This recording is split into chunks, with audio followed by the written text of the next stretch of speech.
अस्सलाम वालेकुम respected viewers. I am doctor Mohammad Ansari, assistant professor of pediatrics. और इस वीडियो में मैं बात करने जा रहा हूँ, अगर बच्चे सिक्का खा लें तो उसका क्या हल है, कैसे उसकी क्या अलामात हो सकती हैं और कौन सी अलामात जो है वो डेंजरस हैं, कौन सी अलामात जो हैं वो किस चीज़ का रेड फ्लैग साइन होता है और उसको कैसे हम ट्रीट करते हैं। सिक्का मोस्ट कॉमन ऑब्जेक्ट है जो कि बच्चे खा जाते हैं या खा जाते हैं या कहीं फंसा देते हैं, नाक में फंसा देते हैं, गले में फंसा देते हैं, सांस की नाली में फंसा देते हैं।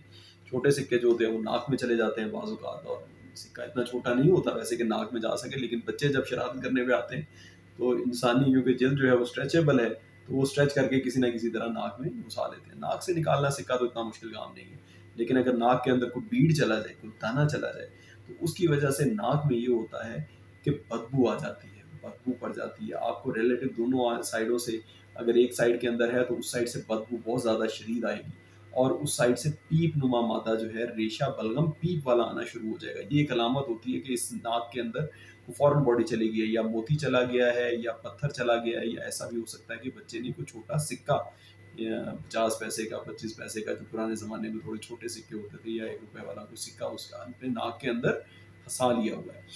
अब इसको तो रिमूव किया जा सकता है, लेकिन जब बच्चे खा लेते हैं सिक्का, तो वो दो रास्ते हैं उसके पास जाने के। एक रास्ता होता है गज़ा की नाली, और दूसरा रास्ता होता है सांस की नाली। सांस की नाली में जो गया हुआ सिक्का है, इसे हर सूरत रिमूव करना पड़ता है, क्योंकि ये सांस की तकलीफ पैदा करता है। ये कहाँ पे फंस सकता है, ये यहाँ पे वॉइस बॉक्स में आमतौर पे फंसता है, ये वाला सिक्का पहले स्टेज पे वॉइस बॉक्स में फंसा होता है। जब आप इसको देखते हैं, इसका एक्सरे करवा के देखते हैं, तो आपको पता चलता है कि पीछे जो है वो ग़िज़ा की नाली में नहीं है, बल्कि आगे सांस की नाली में पड़ा हुआ है।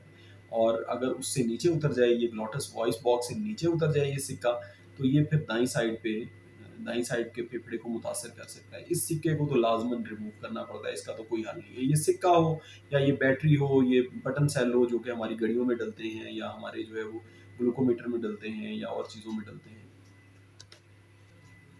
या पत्थर हो, या कोई और ठोस चीज़ हो, जो भी ठोस चीज़ है, चाहे वो मूँगफली का दाना हो, अगर ये ग़िज़ा सांस की नाली में है और नीचे फेफड़ों की तरफ चला गया है, तो इसको तो निकालना लाज़िम हो जाता है, इसका और कोई हल नहीं है।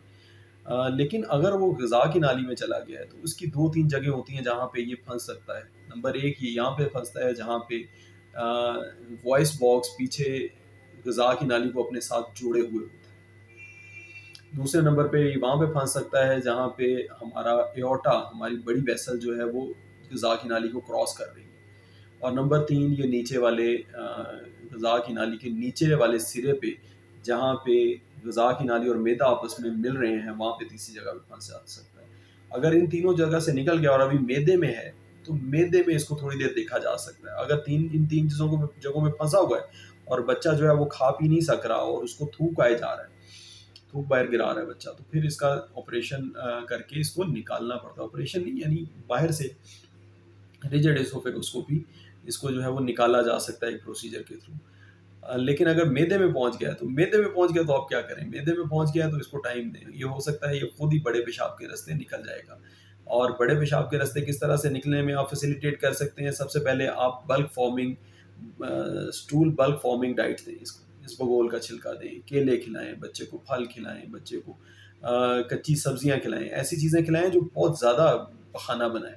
ज़्यादा पखाना बनेगा तो ये वो ज़्यादा पखाने के अंदर ये कोट होके आराम से निकल जाएगा। ये पत्थर हो, या ये सिक्का हो, या ये सेल हो, अगर ये ज़्यादा पखाने के अंदर होगा तो ये जो है आंतों की दीवार के साथ नहीं जुड़ेगा, और आंतों के अंदर जो कंस्ट्रिक्शन है, जो कि नैरो स्पेसेस हैं, जब उनको ज़्यादा खाना मिलेगा, ज़्यादा जो है वो पोटी मिलेगी गुज़रने के लिए, तो ये उनमें से गुज़र जाएगा और ये बड़े पेशाब के रास्ते बाहर निकल जाएगा सिक्का। चाहे सिक्का हो, चाहे सेल हो, चाहे पत्थर हो, चाहे कोई और मोती हो, चाहे कोई मेटालिक चीज़ हो छोटी-मोटी।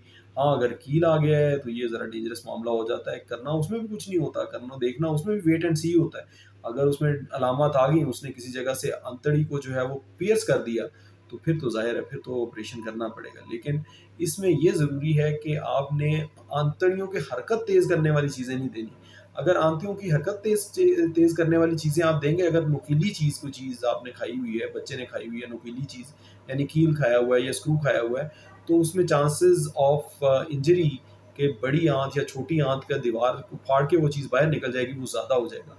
तो इसलिए आपने मोशन लगाने वाली चीज़ नहीं देनी, आपने वो चीज़ें देनी है जो बहुत ज़्यादा मिकदार में पोटी बनाए और वो पोटी के अंदर ही कोट हुई हालत में ये फॉरेन बॉडी जिस्म से बाहर निकल जाए। यहाँ जो बटन सेल्स हैं उनका थोड़ा-सा मैं बताता चलूँ। जो बटन सेल्स होते हैं ये क्योंकि इनका पॉज़िटिव नेगेटिव टर्मिनल बिल्कुल एक-दूसरे के पास-पास होता है, दरमियान में सिर्फ़ एक थिन सी लेयर, एक थिन सा रिम होता है रबर का, तो ये बर्न कॉज़ कर सकते हैं। ये बाज़ का जिस जगह पे म्यूकोसा में जाके ठहरते हैं, वहाँ पे ये बर्न कॉज़ करते हैं। तो इनका एक तो यही हल है, अगर अगर ग़िज़ा की नाली में फँसे हुए हों तो फिर तो इनको निकालना पड़ता है, अदरवाइज़ ये बर्न कर देते हैं उस जगह का म्यूकोसा का और ग़िज़ा की नाली का बर्न कर देते हैं और उसके अंदर सुराख हो जाता है जो कि बड़ा लीथल साबित हो सकता है। लेकिन अगर ये मैदे के अंदर चले गए तो फिर वही हल है इसका कि ज़्यादा मिकदार में चीज़ें खाएँ, ऐसे चीज़ें खाएँ जो कि बल्क फ़ॉर्मिंग जो है वो आइटम्स खाएँ, इसबगोल का छिलका, चिया सीड्स जो इसके इर्द-गिर्द कोट हो जाएँ। आड़ू खाएँ, खुबानी खाएँ, केला खाएँ, आप सेब खाएँ, आम खाएँ। आप रोटी ऐसी खाएँ जो जिसके अंदर ज़्यादा उसके अंदर ब्रान हो, जिसके अंदर ज़्यादा उसका जो है वो कवरिंग हो। यानी ऐसा आटा सफ़ेद आटा ना खाएँ जो जज़ब हो जाए, नहीं बल्कि जो आंतों के अंदर चीज़ें रहें, वो चीज़ें खाएँ। उससे फिर ये होगा कि ये आंतों से कोट होके ये जो फॉरेन बॉडी है, ये जो सेल है या पत्थर है या जो ये जो गोलियाँ जिससे बच्चे खेलते हैं, ये भी बहुत कॉमनली बच्चे खा लेते हैं। और या कोई मोती है या कोई जो है वो स्टोन है, वो जो भी चीज़ बच्चे ने जो है वो खाई हुई है, वो उसके इर्द-गिर्द इंशाल्लाह कोट होके वो 2 से 3 दिन में निकल आएगी। फिर कन्फर्म कैसे करेंगे कि ये चीज़ निकल आई है? एक्स-रे पे देख के कन्फर्म करेंगे कि हाँ जी, ये चीज़ जो है वो मैदे के अंदर है, आंतों के अंदर है। फिर बाद में दोबारा फ़ॉलो-अप एक्स-रे भी किया जा सकता है और दूसरा ये किया जा सकता है कि बच्चे को जो पोटी है वो किसी छन्नी के अंदर करवाएँ। लोहे की या प्लास्टिक की छन्नी के अंदर उसको पोटी करवाएँ और पोटी को जो है वो धो के देखें कि रोज़ाना की बेस पे देखें कि क्या इसमें से ये चीज़ निकल आई है या नहीं निकली है।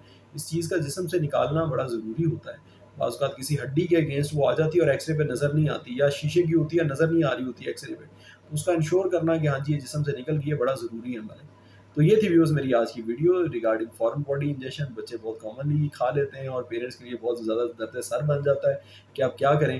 तो ये आज की मेरी वीडियो थी, इसमें उम्मीद है आप लोगों को फ़ायदा होगा, आपको वीडियो अच्छी भी लगेगी इंशाल्लाह। आप लाइक और सब्सक्राइब करेंगे मेरे चैनल को और अपने दोस्तों रिश्तेदारों को रिकमेंड भी करेंगे इंशाल्लाह। Thank you very much. अस्सलाम वालेकुम।